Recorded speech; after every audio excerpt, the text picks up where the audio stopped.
নারী ও শিশু উন্নয়ন এবং সমাজ কল্যাণ বিভাগের অধীনস্থ অন্নপূর্ণা যোজনা প্রকল্পের নীতিগত অনুমোদন 2026 সালের 1 জুন থেকে পশ্চিমবঙ্গ রাজ্যের সমস্ত সরকারি বাসে পশ্চিমবঙ্গের মহিলাদের জন্য বিনামূল্যে পরিবহন প্রকল্পের নীতিগত অনুমোদন।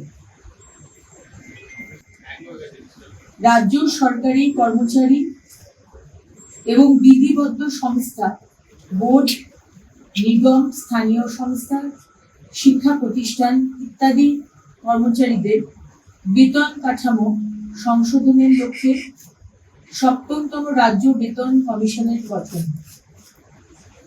তথ্য ও সংস্কৃতি বিষয়ক দপ্তর এবং সংখ্যালঘু বিষয়ক ও মাদ্রাসা শিক্ষা দপ্তরের অধীনস্থ ধর্মীয় শ্রেণী বিন্যাসের ভিত্তিতে প্রদত্ত সহায়তামূলক প্রকল্প সমূহ বন্ধ এই মাস চলবে, পরের মাস থেকে এটা বন্ধ করা হচ্ছে।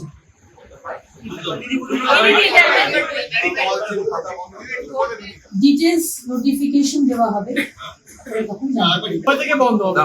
তথ্য ও সংস্কৃতি বিষয়ক দপ্তর এবং সংখ্যালঘু বিষয়ক ও মাদ্রাসা শিক্ষা দপ্তরের অধীনস্থ ধর্মীয় শ্রেণী বিন্যাসের ভিত্তিতে প্রদত্ত সহায়তামূলক প্রকল্প সমূহ বন্ধ এই মাস চলবে, পরের মাস থেকে বন্ধ করা হচ্ছে। ডিটেলস নোটিফিকেশন দেওয়া হবে, আপনারা জানতে পারবেন।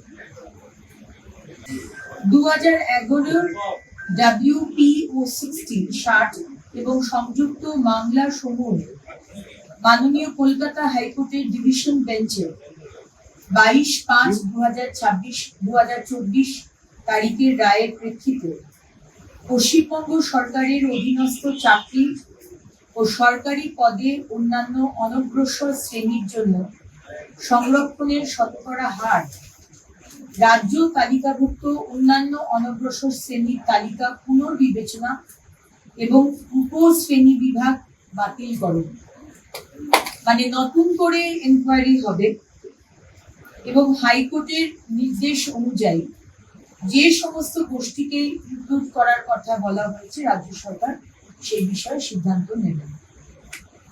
Yes, re-application is not required. যারা যারা লক্ষ্মীর ভান্ডার পেতে তাদেরই নাম আবার করে অন্নপূর্ণার ভান্ডার জাস্ট নামগুলো ট্রান্সফার হয়ে যাবে এই স্কিমে। তাদেরকে নতুন করে রেজিস্টার করতে হবে না ম্যাডাম, ডাইরেক্ট ব্যাংক ট্রান্সফার এবং যারা পাননি আমরা খুব শীঘ্রই একটি পোর্টাল শুরু করতে চলেছি, সেখানে তারা যারা পাননি এতদিন তারা নতুন অ্যাপ্লিকেন্ট